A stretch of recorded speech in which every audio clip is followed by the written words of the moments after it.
Okay. So exponentially weighted moving average. Okay, so why we need to use this EWMA? Okay, as we know that this EWMA is very powerful, especially for detecting of small shift. Okay, when we have small shift, when we say small shift, we are referring to shift of mean, which is 1.5 sigma or less. Okay, so that's small shift. So we also have discussed about QSUM. Okay, so QSUM also another alternative method of monitoring small shift. Okay, however, this method also can be used. It can also be used if n is greater than 1. Okay, greater than 1. All right. What we do in this UMA control chart, okay, we need to plot the Z value, which is given by lambda xi plus 1 minus lambda z minus 1. So the process target will be the mean. The mean is the process target, which is Z node here, or the mean for the process. And lambda is normally taken as between 0 to 1. Okay, 0 to 1.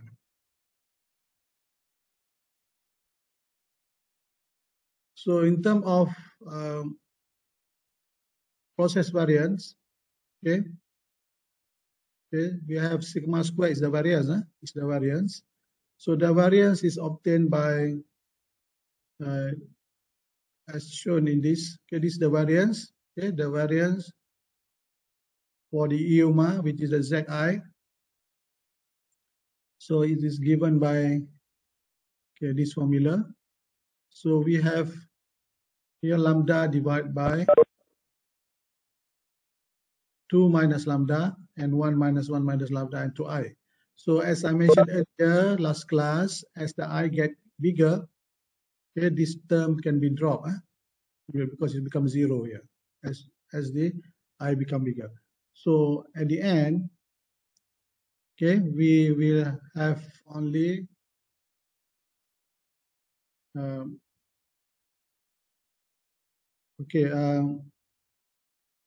for the control limits, upper control limit, okay, initially we have all this term, which is 1 minus 1 lambda divided by 2 minus lambda, 1 minus 1 minus lambda, and 2i. Okay, this is upper control limit, and this is lower control limit. The central line is the mean. So the format here, it looks like short control chart. Now you have the mean plus L. Okay, L is something that we need to decide, okay, in design of UMA control chart. So L and lambda has to be decided. Okay, what sensitivity we like to have in this chart. So this is like having this the control limit. Okay, in short control chart we have like 3 sigma, but in this case we have L sigma. Okay, and this is the term that influence the stability of the control chart. So when the number of sample increasing, okay, or rather subgroup is increasing, we have this I. Okay, this I become big, and then this term is not significant anymore. Okay, because 1 minus this becomes 0. Okay, 1 minus lambda. So just this term lambda over 2 minus lambda will remain there. Okay. So what they call it at steady state. Okay, at steady state. Okay, so this value will become only this one. Okay, will become only this one. So this is what we have in the example here. Okay, so I think we have discussed this. Okay, just to revise again for you quickly to recall back what we have done. Okay, so this is UMA chart. Okay, the important is we have this, the mu here, upper control limit and lower control limit. If you see at the beginning of this, okay, it got like a step, okay, a step here until it gets stabilized. Okay, slowly it gets stabilized. So when it's stabilized, okay, the control limit, initially the control limit is individual for each sample, each sample. So as the observation number get bigger, it will become a steady state. Okay, at steady state, the formula for control limit is very simple, just this one. Okay, the mean plus L sigma square root of lambda divided 2 minus lambda. Okay, for the upper control limit and lower control limit.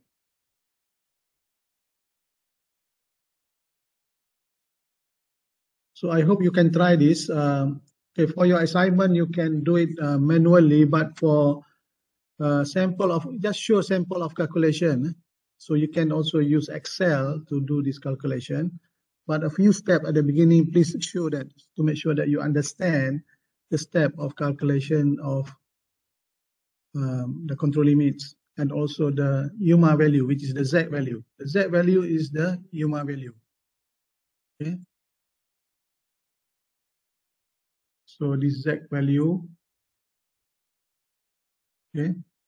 So you keep calculating this Z for different sample. You can put in Excel if you like to have it, but I would like you to show a few sample sample of calculation to make sure that you understand what is showing in the calculation. So this example can be referred in solving that.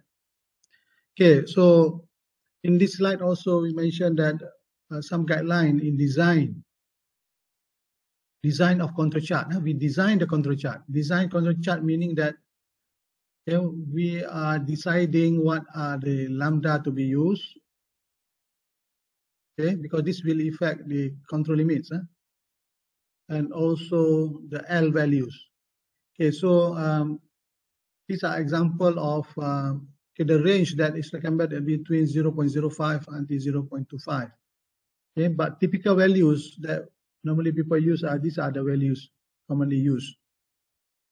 Okay, so who will decide this? Okay, it depends on the experience that you have in the process. You will decide the appropriate one, but the range is recommended between 0.00 to 0.02. Okay, in terms of L,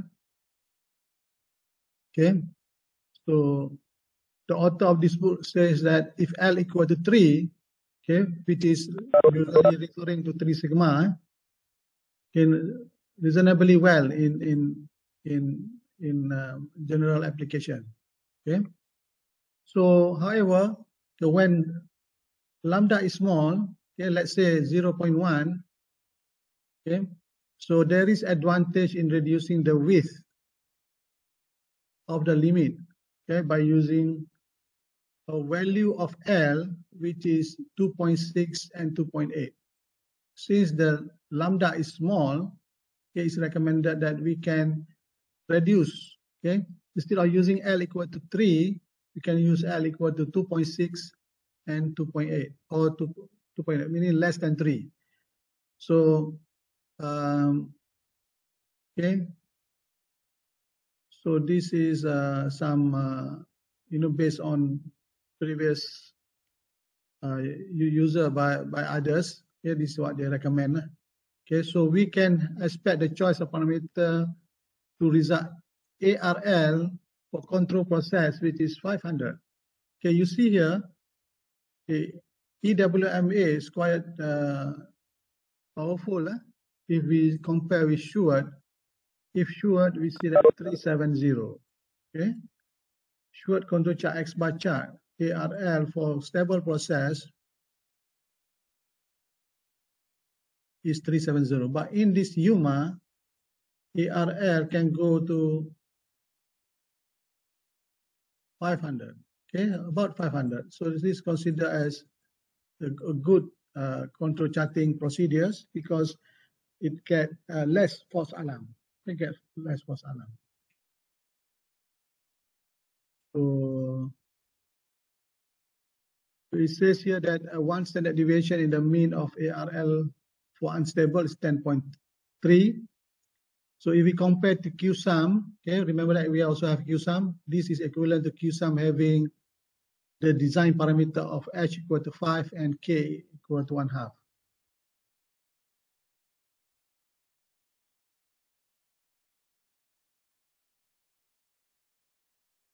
Okay,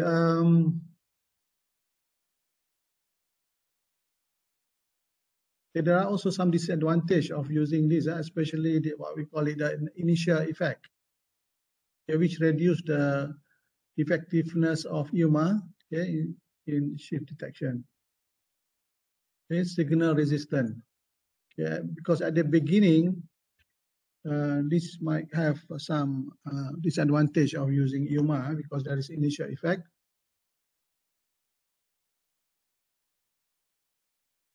So another disadvantage is UMA may not be able to detect big shift. Okay, it's very sensitive for small shift, but big shift is not so sensitive. Okay, so as we can see from here, UMA perform well against small shift, but does not react to large shift as quick as Shuart. Okay, so it's good in small shift, but when we use in big shift, okay, it's not as good as Shuart control chart. Shuart control chart referring to X bar chart. So what we do is we can combine, we can use both Shuart and UMA control chart jointly together. Okay, so if you want to get benefit of both, sensitive for large shift and also sensitive for small shift, we can combine Shuart and UMA control chart used together jointly, so that we can detect small shift and also large shift, okay, concurrently. So it's very important for us to understand what type of shift that you are having in your process.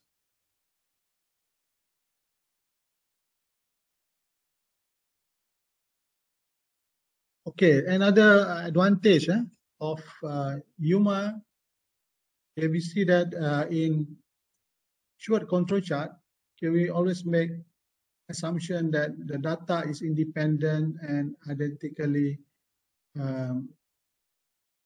normally distributed, okay, identical and independently distributed. But this is not always true, especially when we are taking a single data, individual data. Okay, so we may have non-normality.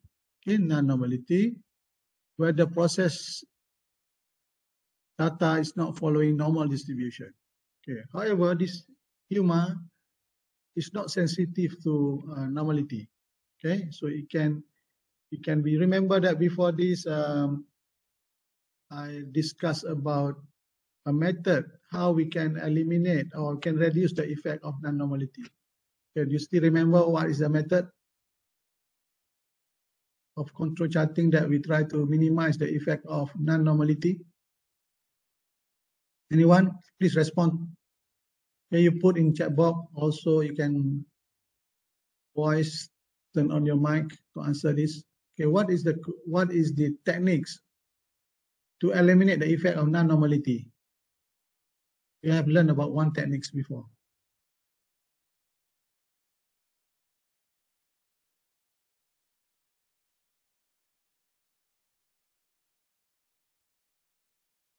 Nobody want to respond? Okay, I call a name here, right? Okay, who is E? Kong Chun. E. Kong Chun?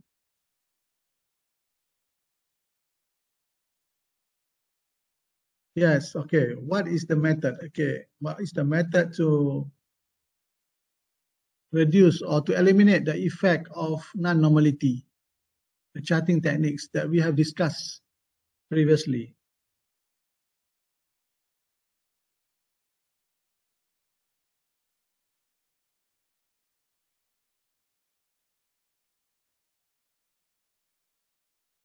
Okay, please respond.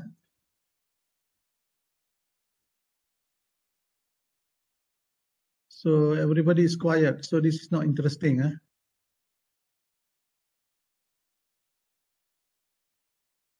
So I have 38 online. Okay.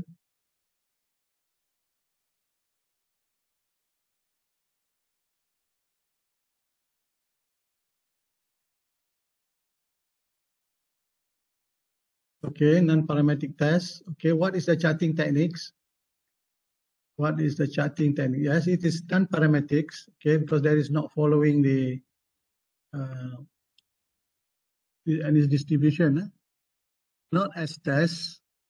Okay, not as test. ARL, no. What is the control chart? I did mention about transformation. Okay, what is the transformation that we use?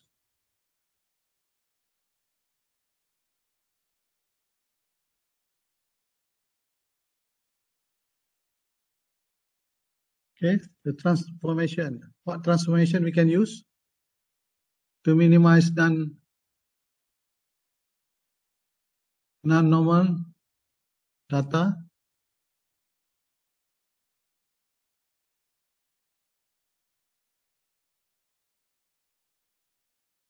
Not Six Sigma.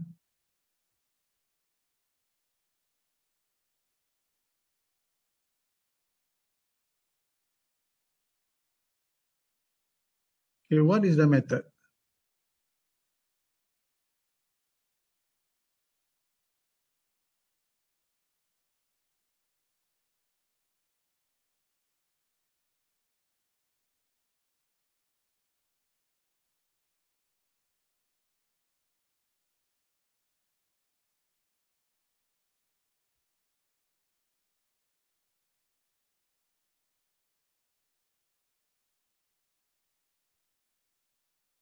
Yes, this is using log.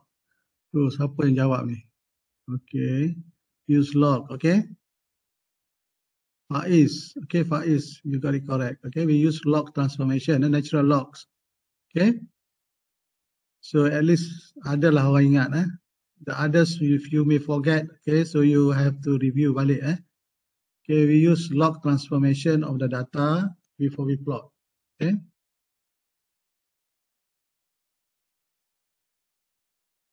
Log transformation. Okay, log transformation. Okay, so in the case of using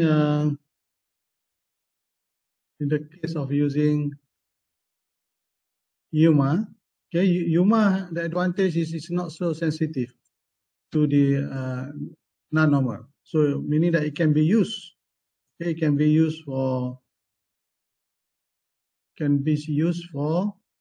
non-normality. Okay, let me go back to the slide. Okay, why my screen is not showing? Okay, I got it here. Okay, you can see the slide, right? Okay.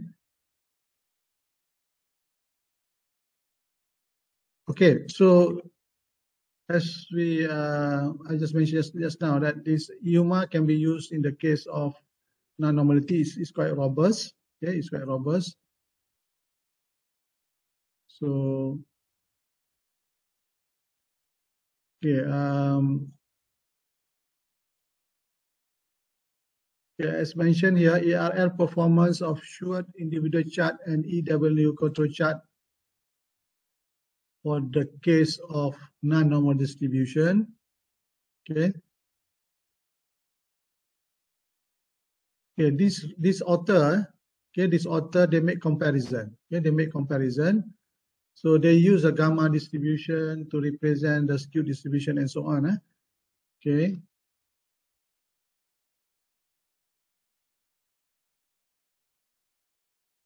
Okay, how come my slide that's not moving?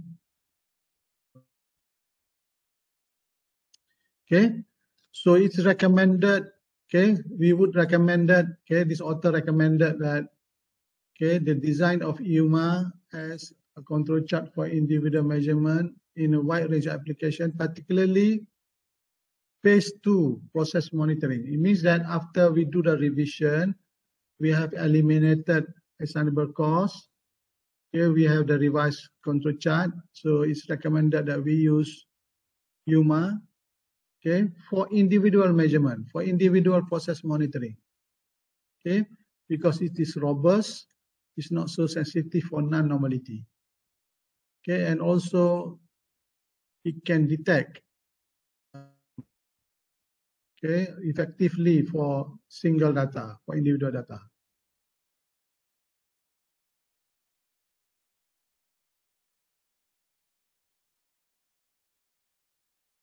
All right, I think that's all for this, what we have discussed last time. Okay, let me share with you the new slide for today. Will be on okay, other chart, the type of charts.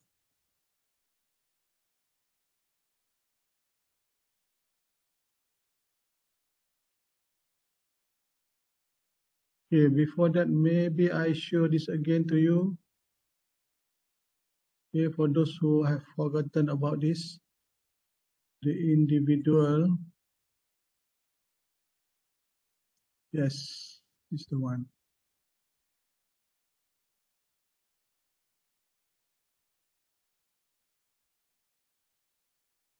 Okay, do you see my slide now? This is related to the individual, with the individual measurement.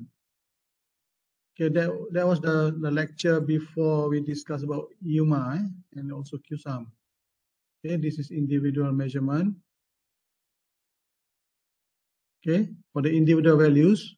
So, okay, please respond. I want to know whether you see the slide as shown. Okay, yes, you can see it, correct. Okay, so the individual measurement. So we have discussed this. Okay, there are methods for individual measurement for moving, what we call it moving range. Okay, the moving range, MR, okay, the moving range, where we have the individual control chart. So like what I discussed just now, the UMA is effective for individual values. Okay, we also previously we also have this control chart for individual unit based on Schuart, but of course it's not so as good as UMA individual. But anyway, that is a method that people have used before they are able to use the individual UMA. They try to use this. So where we have this moving range and X values are plotted. Okay, this is our individual, not the mean value, the individual values. Okay, so and they found out that these individual values are sensitive and not so good when there is non-normality. Okay, and there is non-normality. So that's why after that we discuss about this new charting, okay, where we transfer the data using natural log, okay, the natural logs. So what was plotted was natural log. Okay, this is the natural log data rather than the raw data. Okay, so in this chart we have the natural log of X, the observed value, and the moving range. Okay, the moving range rather than the raw data, X value, and the moving range. But now we try to eliminate the effect of non-normality by transferring it to natural log. Okay, please read these notes. So we have mentioned it here, that transformation,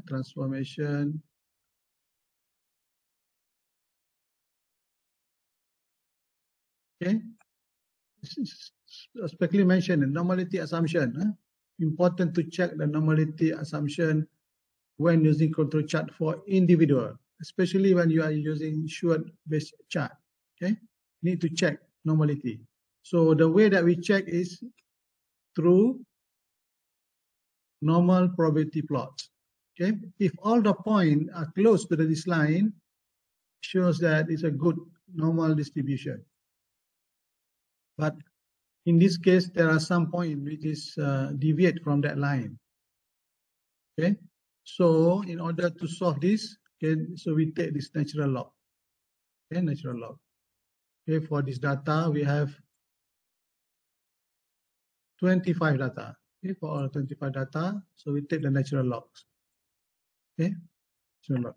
So when it is plot, first we check this comparison between the normal data, okay, for the raw data before transformation, and this is the data after we transform into natural log. So we see here the data is closer to the line, okay, compared to this.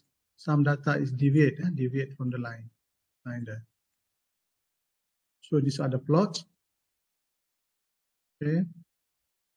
So that is related to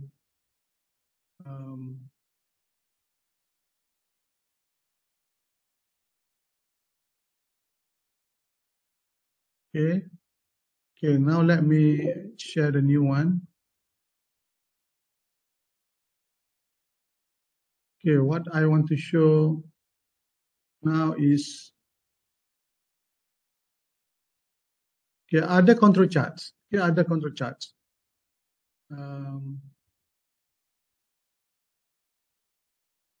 Okay, other control chart.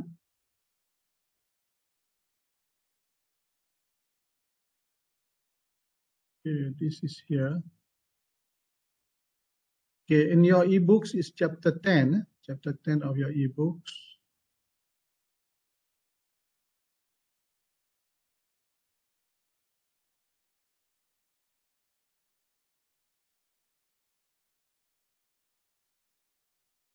Okay, let me, where is the, okay, here,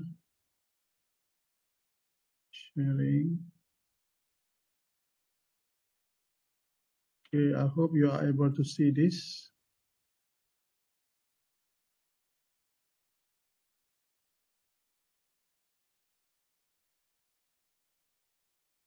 Okay, do you see this? Please respond to chat box. Do you see this or not? Chapter 10, yes, okay, good. Okay, chapter 10 of your ebooks is talking about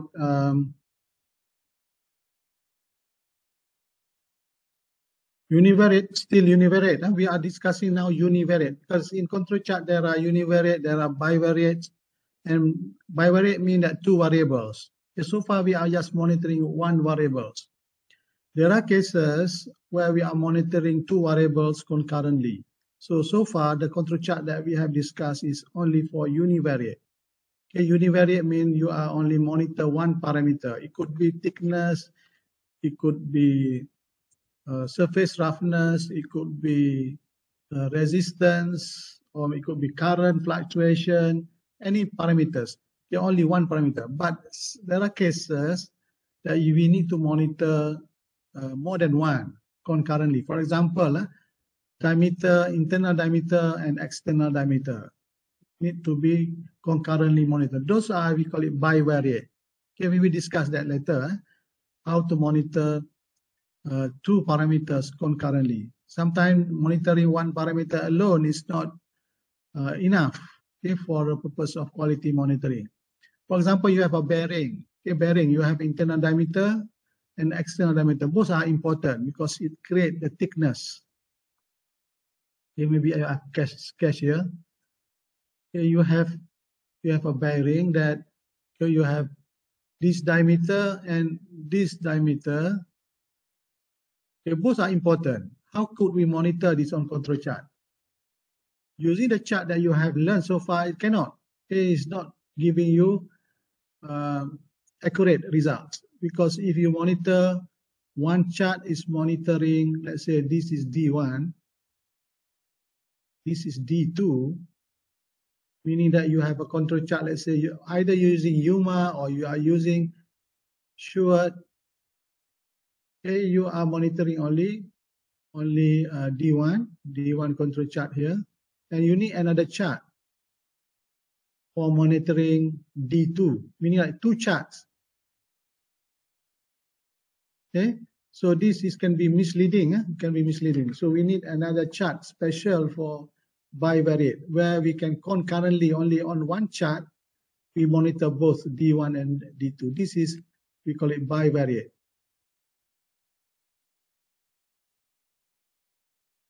Okay, bivariate control charts.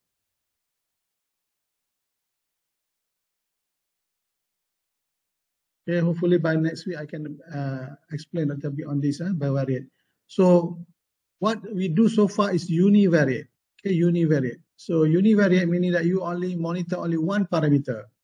Okay, only one chart decide the quality of a product. As we know that in a product, you have many parameters, which is critical to quality. It could be holes, it could be thickness, it could be position between two holes, and so on. So if we are using univariate, okay, especially when the features on the products are related.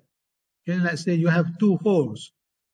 You have a piece of component, two holes. One hole is here, another one is here. Okay, so the important is the distance between these two. Okay, so the distance between these two is important. So you need to concurrently monitor this, the diameter of this hole, so that you can get good fitting. So if we monitor this hole individually, so it's not going to be a good quality monitoring there. Okay, so the method that we have learned so far is not able to monitor this bivariate. Okay, because what we do is only univariate. Okay, univariate. So before we can understand the bivariate, we also need to understand. We must understand first the univariate.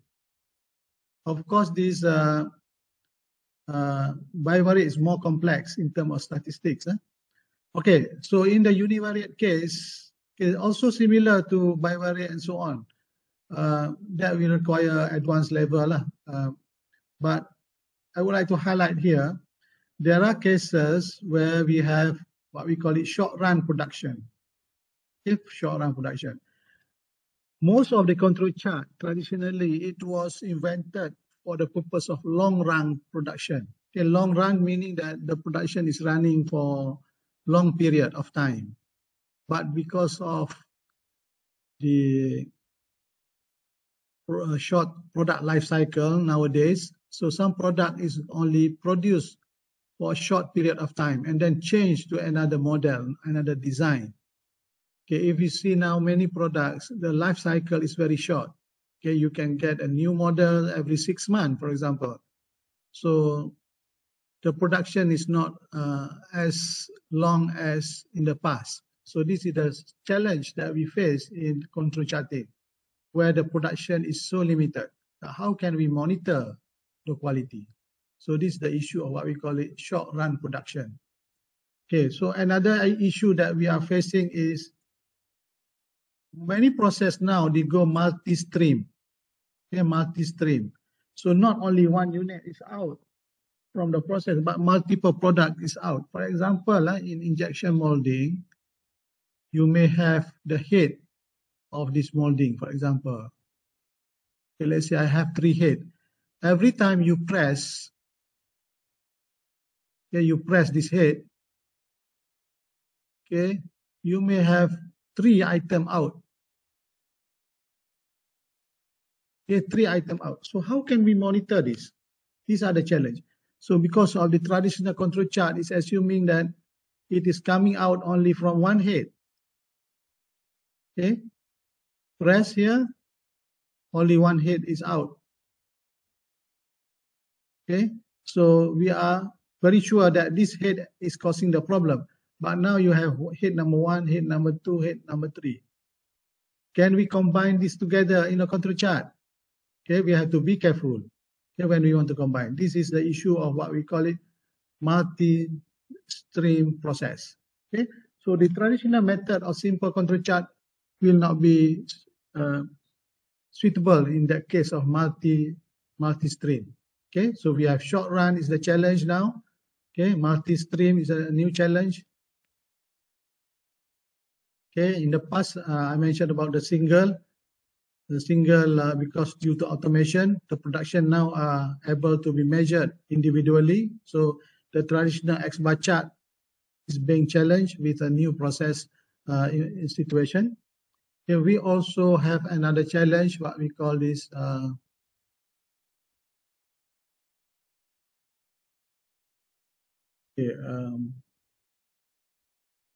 autocorrelator. So this is another challenge. Okay, autocorrelated process.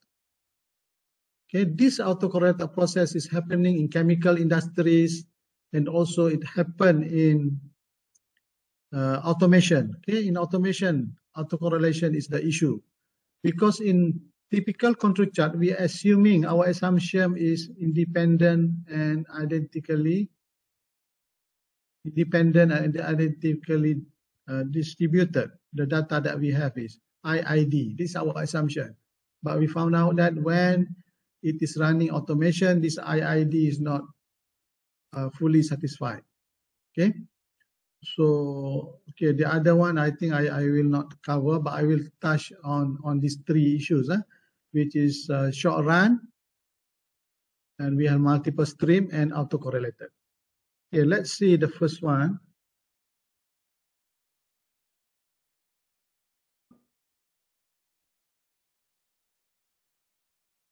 Okay, when we have short run production, okay. So as mentioned here, okay, we see that statistical process control be found wide application in almost every type of businesses. Okay, control chart is not only in manufacturing.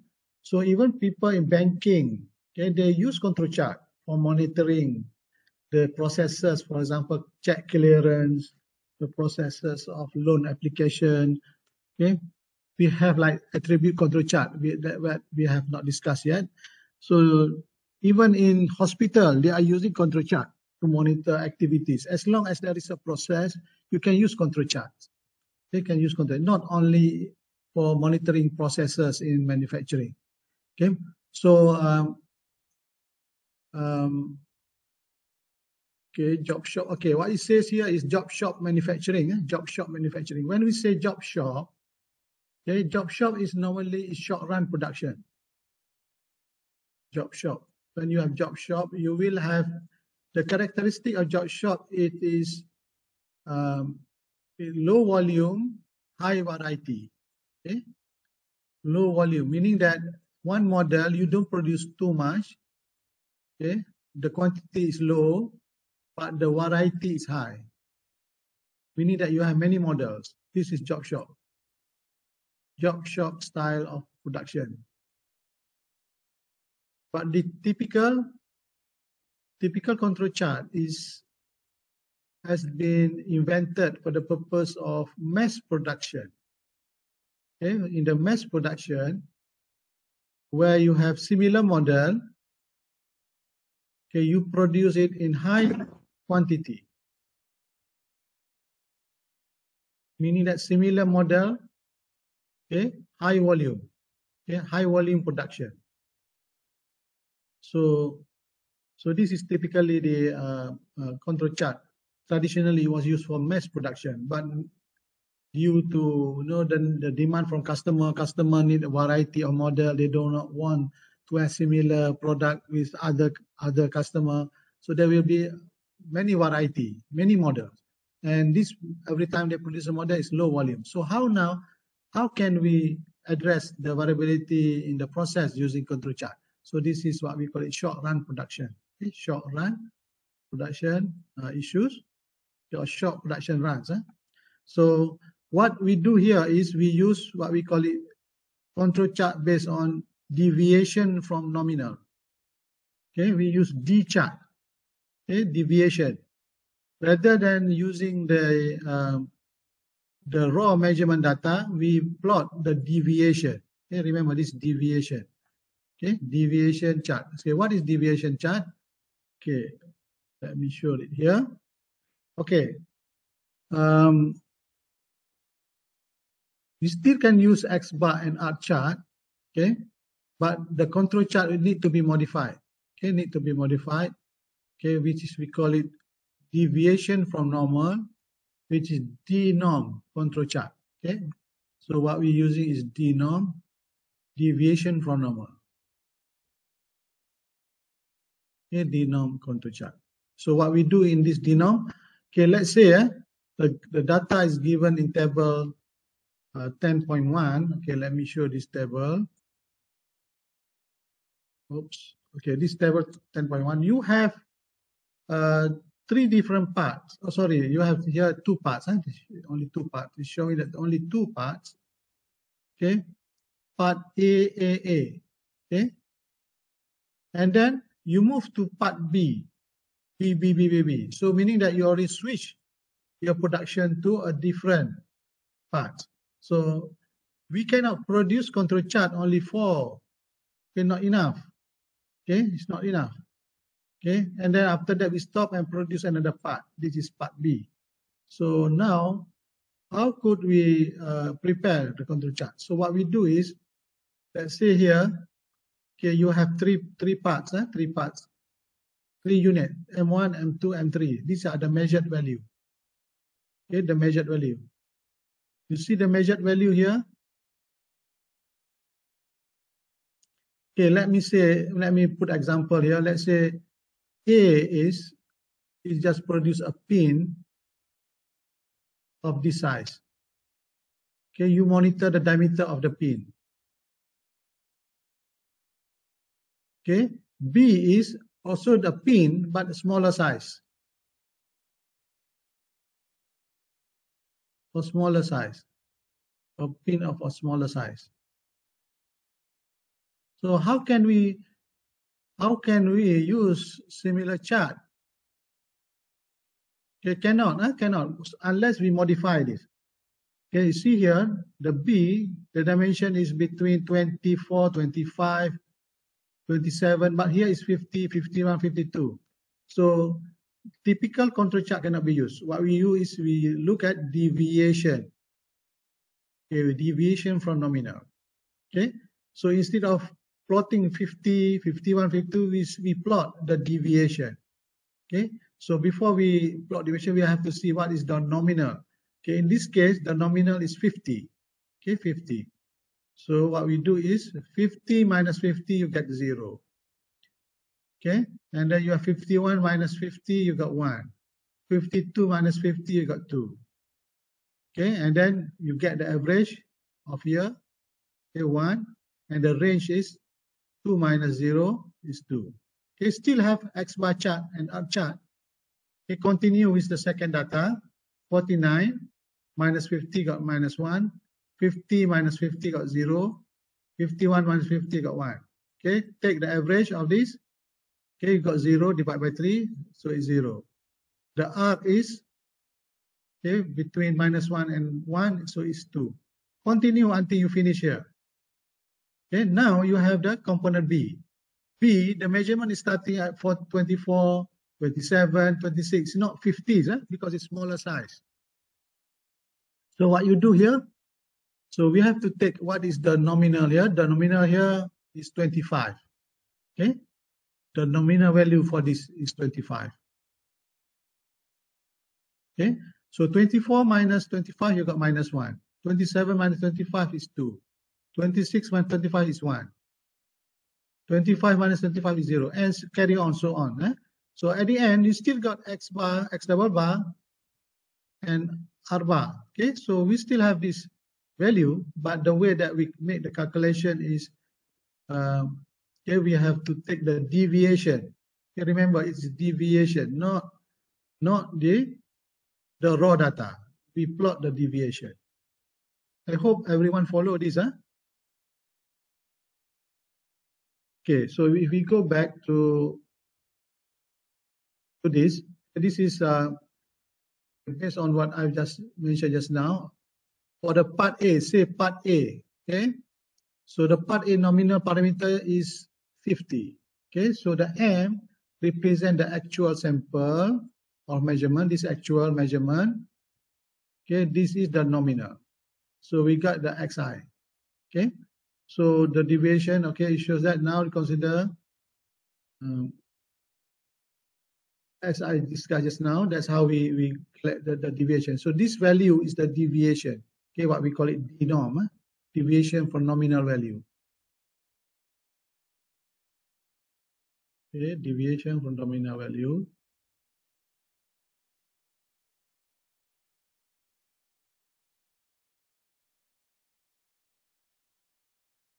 Okay, why it's not moving?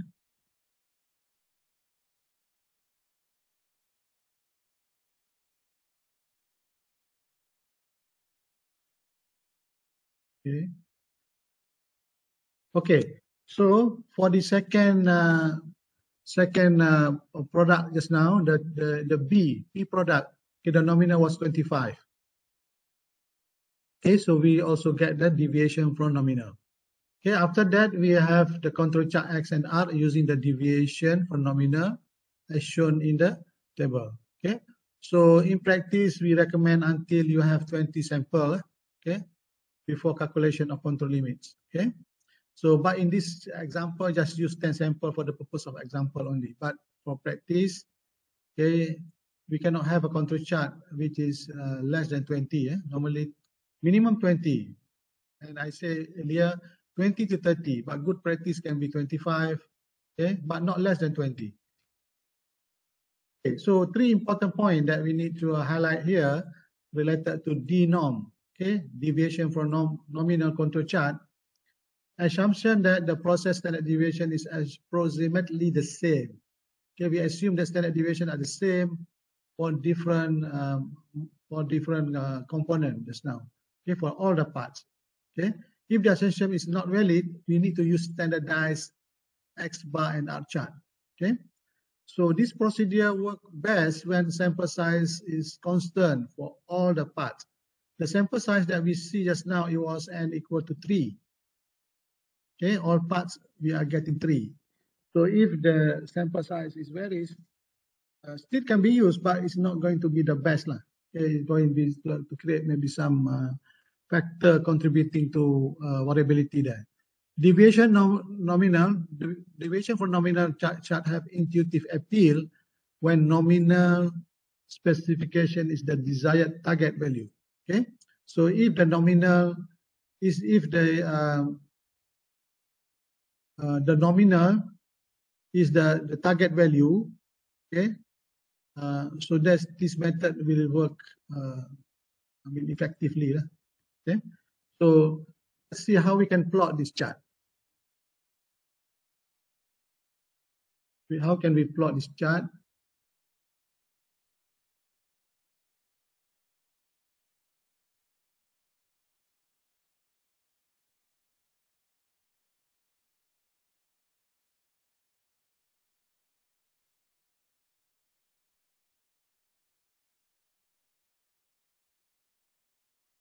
Okay.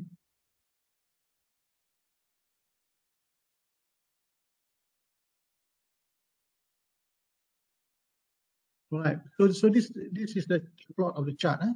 So we have A in this part, okay, A on the left, B on the right. Okay, we are plotting deviation. Okay, we are plotting deviation here, and we are plotting sample range. Okay, still can have control chart here, but this is the norm control chart. We can also use the standardized X bar and R chart in the case of the assumption of standard deviation are not same for different products. We need to use standardized X bar and R. Okay. So I think the time is up now, but please go through your ebooks on the topics of multiple stream, okay, and autocorrelated. This is what I will discuss next class. At the same time, please do your assignment for you to get a better understanding about the control charting. Any question before I finish? Hello, any question? No, okay. If no question, that's all for today. Thank you very much. Okay, I see you next week. Assalamualaikum warahmatullahi wabarakatuh. Thank you, Dr.